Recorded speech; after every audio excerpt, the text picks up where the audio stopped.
Morning,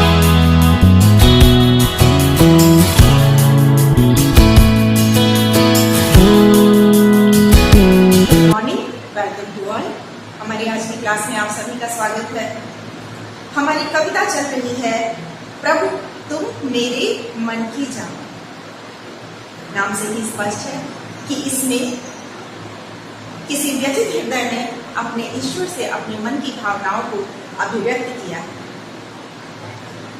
इन्हें स्वर देने वाली जो कवयित्री हैं वह है सुभद्रा कुमारी चौहान। हमने पहले भाग में आपको इनके विषय में बताया कि कैसे सुभद्रा कुमारी चौहान सिर्फ एक लेखिका नहीं थी, एक कवयित्री नहीं थी, बल्कि वे एक स्वतंत्रता सेनानी थी। उन्होंने गांधी जी के असहयोग आंदोलन में हिस्सा लिया था, कई बार जीत गई थी।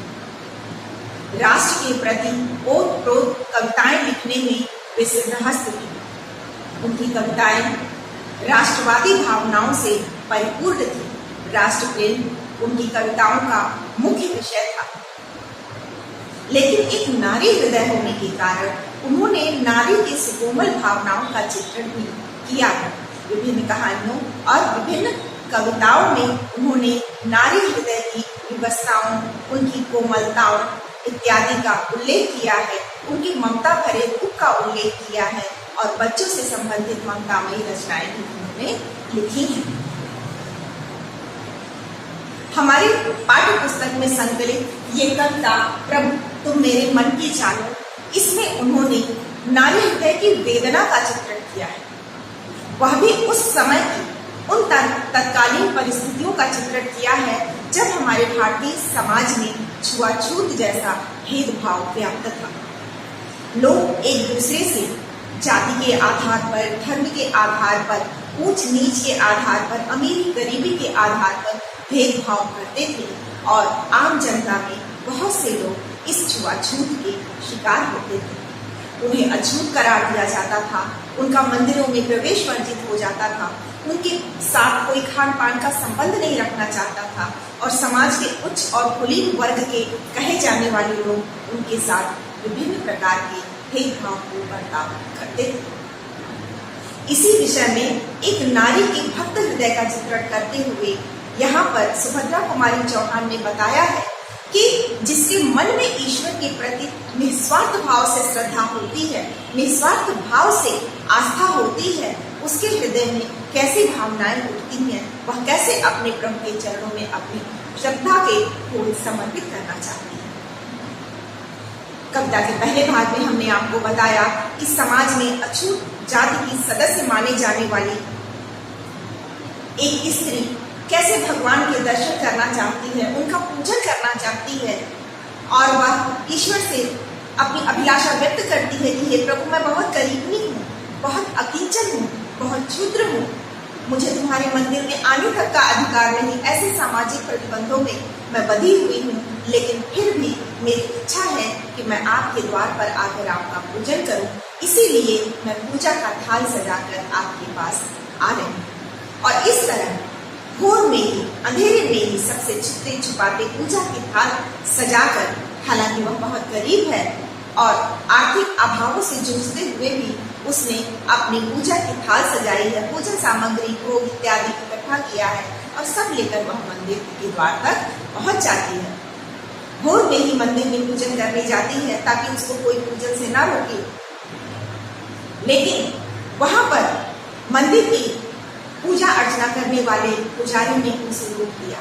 उसने कहा कि तू यहाँ क्यों पूजन करने आई है, तू तो अछूत है, जा, तेरा भगवान तो कहीं और है, जाकर किसी और मंदिर की तो पूजा कर जहाँ तेरा भगवान रहता है। इस विडंबना की चर्चा हम लोग कर रहे थे और यहीं पर हमने इन्हीं लाइनों पर विराम दिया था कि उसके बाद उस नारी हृदय में क्या क्या भावनाएं उठती हैं, कैसे विद्रोह की लहर जागती है। आइए आज कविता के अगले भाग में पढ़ते हैं। जब मंदिर का पुजारी कह देता है, क्या कहता है? कह देता है कि तू पुजारी यह तेरा भगवान नहीं है, दूर कहीं मंदिर अछूत का और दूर भगवान है। पुजारी कहता है कि यह तो कुलीन वर्ग का मंदिर है, तो अछूत जाति के लोगों का मंदिर तो अलग है। तुम जाओ कहीं दूर जहां तुम्हारा मंदिर है, वहीं पर जाकर अपने भगवान की पूजा। जिस ईश्वर ने संपूर्ण सृष्टि की रचना की और सबसे श्रेष्ठ प्राणी मनुष्य को बनाया, क्योंकि मनुष्य अपने ज्ञान के द्वारा, अपनी बौद्धिक चेतना के द्वारा अपने आप को सर्वश्रेष्ठ सिद्ध करने में समर्थ है। मनुष्य ने एक बहुत बड़ी संस्कृति का निर्माण किया है, मानव संस्कृति का निर्माण किया है। लेकिन उसी मानव संस्कृति में कुछ ऐसे मनुष्य भी हैं जो इस प्रकार के भेदभावपूर्ण आचरण का प्रयोग कर मानव को बांट देते हैं और साथ ही साथ भगवान को भी, यह मेरा भगवान, यह तुम्हारा भगवान, यह मेरा मंदिर, यह तुम्हारा मंदिर, और इस प्रकार भगवान को भी टुकड़ों में बांटने का अधिकार मनुष्य स्वयं ले लेता है। आगे कवियत्री लिखती हैं, उस भक्ति के रूप में उसकी भावनाओं को अभिव्यक्त करते हुए लिख रही हैं, मैं सुनती हूँ जल उठती है मन में यह विद्रोही ज्वाला, यह कठोरता ईश्वर को भी जिसने टूट टूट कर डाला। टूट टूट यानी टुकड़े टुकड़े, किसके? ईश्वर के। और इतना सुनते ही उस भक्ति के हृदय में विद्रोह की ज्वाला जल उठती है। विद्रोह किसके प्रति? उस सामाजिक व्यवस्था के प्रति जिसमें छुआछूत जैसा व्यवहार था, जिसने समाज के मनुष्यों को अलग अलग टुकड़ों में बांट रखा था, अलग अलग जातियों में बांट रखा था। यह स्वतंत्रता पूर्व के लगभग मध्यकालीन भारत की तस्वीर को उजागर करती हुई कविता है, जहां पर ये जाति व्यवस्था चरम पर थी। लोग एक दूसरे के साथ खान पान का व्यवहार रखने से भी संकोच करते थे और ऐसी अवस्था में अछूत जाति को मंदिरों में प्रवेश करना भी वर्जित था।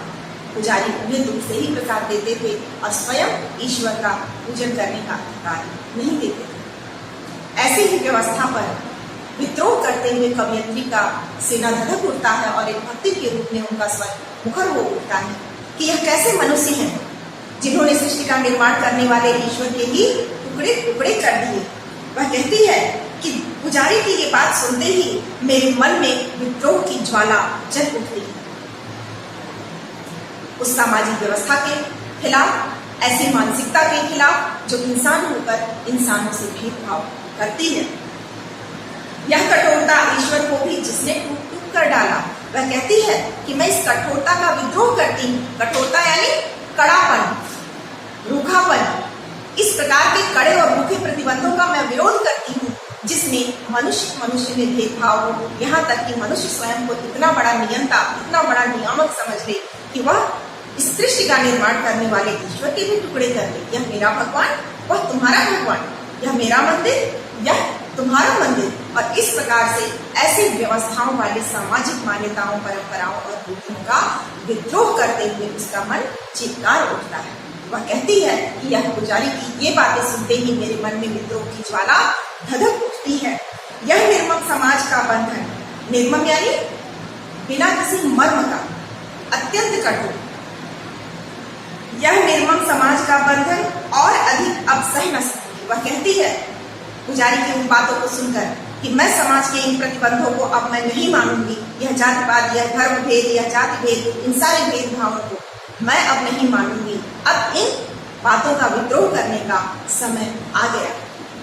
यहाँ हमें यह याद रखना होगा, यह मध्यकालीन परिस्थितियों को दर्शाती हुई कविता है। स्वतंत्रता के पूर्व ही इस पर विचार किया गया और जब हमारा नया संविधान बना तो उसमें नए नियमों को कठोरता से लागू किया गया कि भारतीय संविधान के अंतर्गत भारत के किसी भी नागरिक के प्रति किसी भी आधार पर जाति, धर्म, लिंग इत्यादि के आधार पर भेदभाव नहीं किया जा सकता है।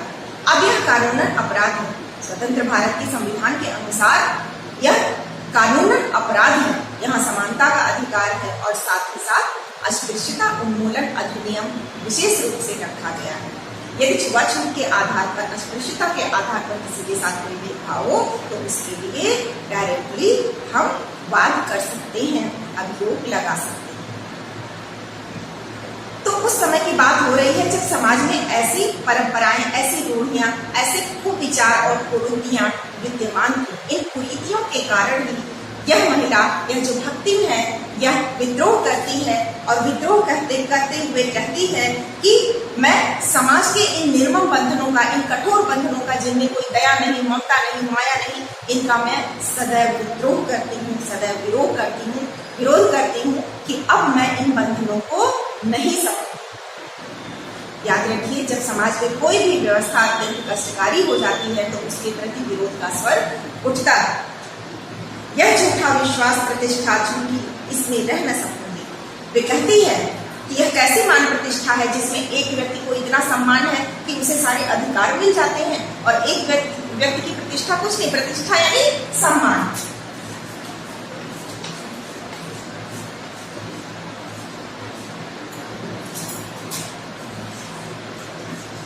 सम्मान या इज्जत।